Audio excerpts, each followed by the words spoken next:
FNAIM. Et quel est votre sentiment ce soir? Si vous voulez, on est très heureux. On est très heureux parce que d'abord, on a fait une assemblée générale qui nous a permis de faire le bilan sur l'année 2010. Et le bilan est plutôt positif. C'est une chambre qui vit bien. On a fait, je crois, un vrai boulot de fond en 2010. Ça nous a permis en fait de développer beaucoup de communication, si vous voulez, sur différents supports et d'être de plus en plus présent à la fois dans les médias, mais sur les terrains, dans tous les départements, parce que la Chambre Paris-Île-de-France couvre 8 départements. Et donc, l'effort de proximité qu'on fait, c'est effectivement beaucoup de moyens humains et de moyens financiers. On vient de lancer une web TV. Cette web TV, elle va nous servir à communiquer avec le consommateur en direct, s'expliquer un peu sur notre quotidien, voir nos dysfonctionnements, mais surtout tout ce qu'on fait tous les jours au service de nos clients.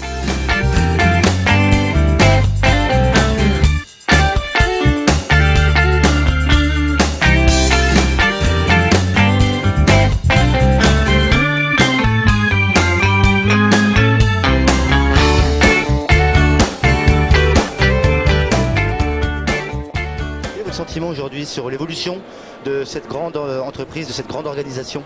Écoutez, c'est la première fois, c'est une première, cette réunion au Châtelet, mais c'est une excellente idée. La preuve, c'est que vous n'avez qu'à voir, il y a beaucoup de monde.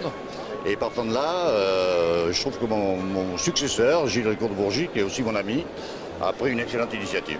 C'est une nuit de fête et en même temps une nuit de colère parce que les professionnels se battent contre des projets de loi qui vont nuire à la profession et aux propriétaires bailleurs. Donc c'est l'aspect un peu colère et puis la fête avec Nicolas Campelou qui va nous faire un show. Je suis intervenu en début de séance. Et outre le fait que c'était un honneur pour moi que de participer à cette réunion ce soir, c'était un plus grand honneur que d'être sur la scène mythique du Châtelet parce que c'est absolument fabuleux. Pour l'instant, le début de l'Assemblée se passe très bien. Il y a un certain enthousiasme, c'est très jeune d'ambiance. Quel est votre sentiment sur l'immobilier en général à Paris pour 2012?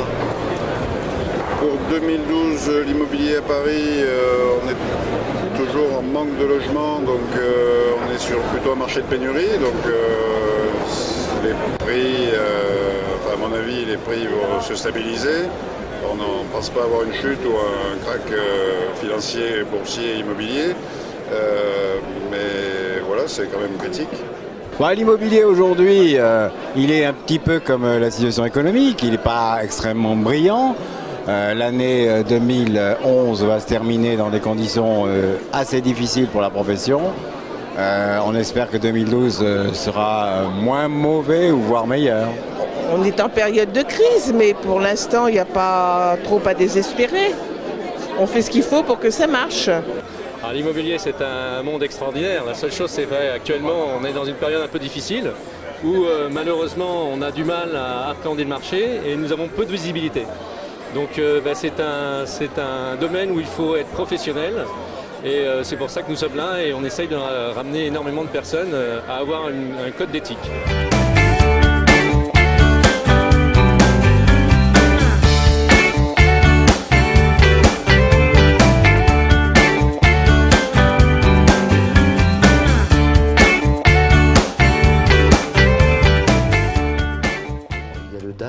Qui est dehors, le droit au logement qui manifeste. Est-ce qu'il n'y a pas une fracture finalement de l'immobilier? La crise du logement, elle existe depuis de nombreuses années. Il y a eu beaucoup d'inertie, de conservatisme pendant 30 ans. Et c'est vrai que maintenant, depuis 4 ans, même face à la crise économique, le gouvernement, les collectivités essayent d'agir. On a beaucoup de retard. C'est pour ça qu'on a 350 000 familles qui sont en attente d'un logement social rien qu'en région Île-de-France. Il faut donc trouver des solutions concrètes. Le Grand Paris, c'est davantage densifier, c'est davantage construire du logement pour tous, les catégories sociales qui ont besoin d'un accès immédiat au logement social, mais aussi les familles, parce qu'on les oublie souvent, les classes moyennes, qui gagnent trop pour aller dans le logement social et pas assez pour aller dans le logement privé, c'est à elles qu'il faut penser aussi. Alors justement, on a entendu votre discours, votre intervention sur le plateau. Où c'est qu'on va trouver l'argent? Ben, vous savez, le Grand Paris s'est financé par un grand projet, d'abord avec un volet transport, parce que les transports sont un handicap à notre développement, avec la volonté de rapprocher le lieu d'habitation du lieu de travail, avec la construction de gares. 57 gares sont prévues dans ce projet Grand Paris, et on va essayer d'agir vite, doubler la construction de logements. C'est passé à peu près de 35 000 aujourd'hui de construction de logements en Ile-de-France à 70 000, afin de favoriser vraiment le logement pour tous, près des gares aussi, près des lieux d'activité économique, près des lieux de transport, afin de permettre de recoudre le territoire.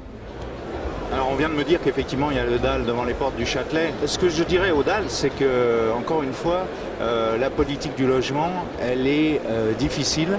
Le problème, c'est qu'il y a un temps pour faire les lois pour le logement, et puis il y a l'actualité qui est chaude, et c'est vrai qu'il y a des gens mal logés en France. Je rebondirai simplement en disant qu'on a un projet de statut de bailleur privé, parce que vous savez que 50% des bailleurs en France sont des particuliers, en fait, des petits propriétaires qui ont un ou deux logements qui mettent en location pour prévoir leur retraite.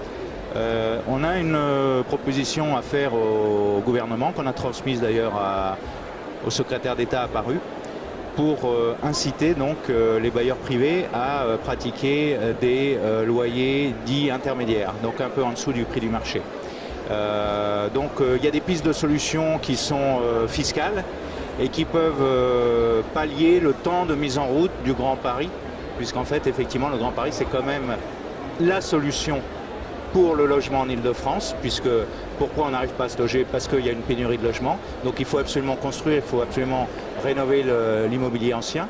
Mais par contre, en attendant, eh bien, par des simples mesures fiscales, on peut inciter même finalement le parc privé à se mettre au diapason du parc public social et à fournir donc des logements aux gens qui n'ont pas les moyens de rentrer dans le parc dit libre. Écoutez, en tant que président de la FNAIM, Île-de-France pour l'instant, mais ça.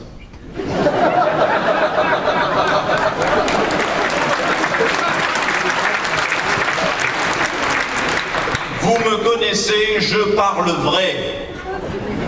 Et quand on voit ma tête, on en est sûr. J'ai bien compris en venant ici que je m'étais fait piéger. Comme je ne m'attendais pas à ça, parce que ça fait longtemps qu'on se connaît, je ne pensais pas que... Alors, devant tout le monde en plus, c'est pas... Alors, je vais pas en sortir, j'ai l'habitude. Alors, je vais vous parler du logement. Tout d'abord, la crise. La crise, elle est mondiale. Elle est partout. Et avouez que nous en sortons tout de même mieux, en tout cas moins mal que les autres. Et c'est difficile en général de faire un sketch sur la soirée, comme ça en 40 minutes? Alors c'est un peu délicat, mais j'aime ça. Donc déjà ça me facilite la tâche parce que j'y vais sans appréhension. J'aime bien comme ça être dans la salle discrètement, incognito au fond et croquer ce que j'ai vu, des gens que je ne connais pas. Et je ne veux pas les connaître avant pour ne pas être influencé, avoir simplement une photo, un regard vierge. Et puis c'est de retranscrire ce que j'ai perçu comme ça. Alors là, bon, ça a plutôt bien marché. Il y a un rire très différent dans la salle, bien sûr.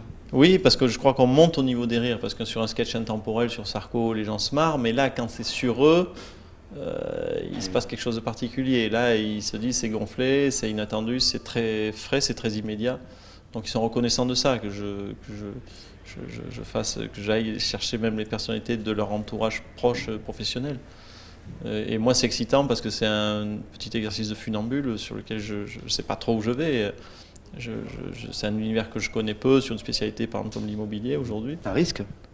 Oui, c'est une part de risque, mais en même temps, quand on se sent bien, que ça se passe plutôt bien avec la première partie, je me dis bah, allez, je tente le truc, et puis les gens peuvent accepter une forme de maladresse parce qu'ils se disent que c'est un exercice plutôt généreux. La nuit de la FNAIM, c'est fini, alors quel est votre sentiment maintenant? Écoutez, mon sentiment, il est simple. Je ne peux pas appeler ça autre chose qu'un véritable succès, parce que vous avez vu la salle du Châtelet, elle était pleine, donc il y avait près de 2000 personnes qui étaient là. Quand on connaît la difficulté de faire venir des adhérents en dehors des heures de travail dans des manifestations, ça m'a fait vraiment chaud au cœur. Je pense que les adhérents étaient contents. Première partie, une assemblée générale institutionnelle. Deuxième partie, un débat politique autour du Grand Paris, en fait. Et puis une troisième partie complètement festive avec Nicolas Canteloup, c'était réussi. Alors justement, dernière question, ça fait quoi d'être imité par Nicolas Canteloup? Bon, écoutez, moi c'est un type que j'aime bien parce qu'il est doué.